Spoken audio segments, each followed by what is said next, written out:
Hey guys, Ryan with Pro Wrestling Bureau here, and this is going to be a Pro Wrestling Bureau short, which is basically I pick a topic and I talk about it for about 10 minutes, and that way it's out of my system so that every time the topic comes up in one of the episodes, I don't have to go on a tangent. I know that first episode went a little long, and that's partially because of WrestleMania, but this is also a good way for me to get content out to you guys without having to gather the team together and get people on the panel and whatnot. So, and I just like to talk. So, let's talk about Roman Reigns. And, I think it's a bit obvious why. Roman Reigns is the man, the guy, whether we want him to be or not. Let me get this out of the way. As far as his in-ring work goes, I like Reigns. I didn't always. And for good reason. He was very limited, and I don't think he deserved his spot. But it's his booking, and I think we can all agree that his booking is frustrating for a number of reasons. But let me go back to the beginning. Or at least the beginning of when I started disliking him. If you listen to our debut episode where I was talking to Staple, then I let it slip that I started disliking Reigns before it was cool. And so a lot of people started disliking Reigns around the time of the Royal Rumble. I actually started getting my uneasy feelings the moment the Shield broke up. Because the moment the Shield broke up, Rollins and Ambrose were put in the Money in the Bank ladder match, and then Reigns was put in the world title match. And that just hit me that like, oh no, this is going to be foreboding, isn't it? And, what is it, a good 3-4 years later? Yeah, it was pretty foreboding. The problem with Reigns' booking was actually something out of everyone's control. It's not even the Daniel Bryan thing to me. It was out of the part of it, but when you're booking Roman Reigns to be a main eventer and to take on Brock Lesnar at WrestleMania, you gotta plan this out step by step. Step A, B, C, D, E, F, G, H, I, J, K, la la la la. Now, winning the Royal Rumble was probably about step G. But Roman Reigns got injured during his feud with Seth Rollins, which was probably about step B. So what happened is he gets injured, he's gone, and when you come back, logically what you do is you start at step C. But they didn't. They just skipped right to step G, gave him the Rumble win. And because of that, it felt really abrupt. It felt like, okay, well, we're going to keep booking him like we would have if he didn't get injured. But you can't do that. Because then it just feels like you go from, well, like I said, from step B to step G. And so I really believe that if Reigns stayed, well, not healthy, because, injuries happen, and you can't blame anyone for them, but I believe that if Reigns wasn't injured, then his push would have felt a lot more natural, and there would have been a lot less resentment for it. Then there's the problem with Daniel Bryan. And a problem with a lot of stuff going forward with Reigns was, obviously the fans wanted Daniel Bryan, but WWE wanted to do Reigns.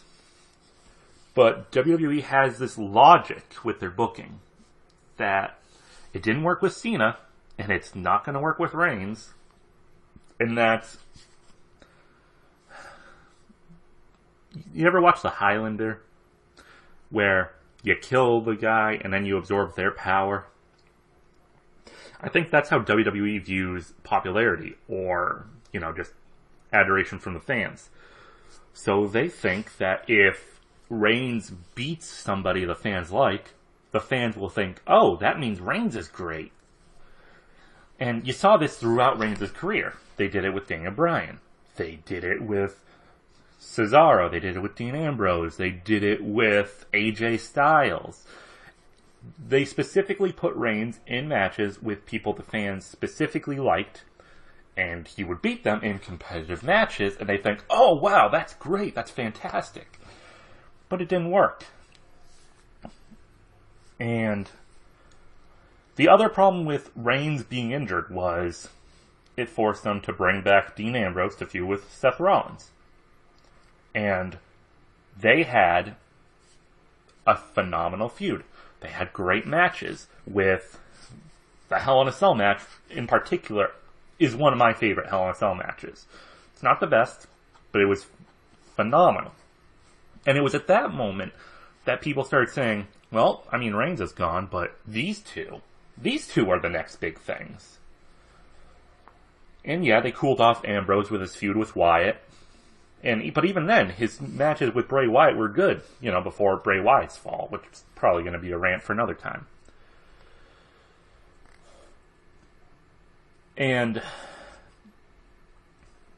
it just became a war between what WWE wanted us to want and what we wanted. And a lot of people say, oh, it doesn't matter if Reigns is a face or a heel. But it does. Because if Reigns is a face or if Reigns is a heel, that affects a lot of things. It affects how his opponents interact with him. If you put Reigns versus, let's say, AJ Styles, and it's a face versus face feud, then that changes the dynamic of how AJ Styles can react to Reigns. It changes how commentary tells us to react to Reigns. If Reigns were a heel, then the fans would be justified and happy to say, oh, then AJ Styles should win. Because I think it's no secret that in WWE, the idea is that the face should always win. Or at least the fans should always want the face to win. It doesn't always work that way, but so be it. But if Reigns were a heel, then the fans would say, oh, good, we're happy. Because WWE is acknowledging that, at least in storyline, Reigns is supposed to lose. Because in storyline, the heels should lose. And they don't, always, obviously, but again, this is just how booking 101. People want to cheer for the face, people want to boo the heel. And it didn't help during Reigns' big push that Reigns was kind of an asshole. He had his commentary, or he had his little interviews where there are actual interviews where he just straight up said, well, the fans, they aren't wrestlers, so they don't know what they're talking about. And it's just a shame, because you look at all the people that could have been made huge stars, but they weren't. Hell, there's an argument to be made that Braun Strowman should be Universal Champion right now. But he's not. Because WWE still wanted to push Reigns. I'm not saying he can't push Reigns. Just don't make the rest of the roster suffer as a result. And that's the big thing, is I want Reigns to succeed. I legitimately went into WrestleMania 34 with the goal of saying, okay, you know what? Reigns is going to win. I'm going to try to like this match. I am going to try to get on board. But I couldn't.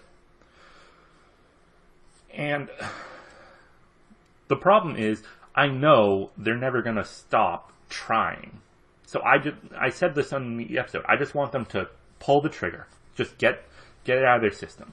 Because anytime Reigns doesn't succeed, that's not me saying, oh, yay, they've learned. That's me saying, okay, they're going to try again. Okay, they're going to try again. Okay, they're going to try again. And they're going to keep trying until they get it to work. And almost the cruelest irony is that if they just went ahead and did all the things they did in the meantime that didn't involve Reigns in the title picture, if they had his feud with Bray Wyatt, if they had his run as U.S. champion, if they had him win the Intercontinental Championship, if they had him do all these feuds that was not about him in the title picture, and then put him in that spot, there is no doubt in my mind he would have been a huge success. Because the fans don't necessarily hate being told what to like. They hate being told to like what they hate. And what they hated was, some guy being put in the spot instead of Daniel Bryan. Some guy being put in a spot that wasn't as good of a wrestler then as he is now. They hated just WWE actively going against what the fans wanted. In pushing a guy the fans don't like as a face is so much different than just pushing a heel the fans don't like. And it's just a big shame. Because Roman Reigns could and should, and I was the biggest Reigns hater for years. Reigns should be the biggest star in WWE right now. But he's not. And he won't be. At least not for a long time. I mean, John Cena won the WWE title in 2005. Fans started saying, okay, maybe he's okay in 2008. They started saying, okay, he can put on some good matches in 2011. They started saying, okay, you know what? He's actually a great wrestler now in 2013. So I don't want to wait for the fans to warm up to Reigns in, 2022? I just don't think we should have to be that at that point. Alright.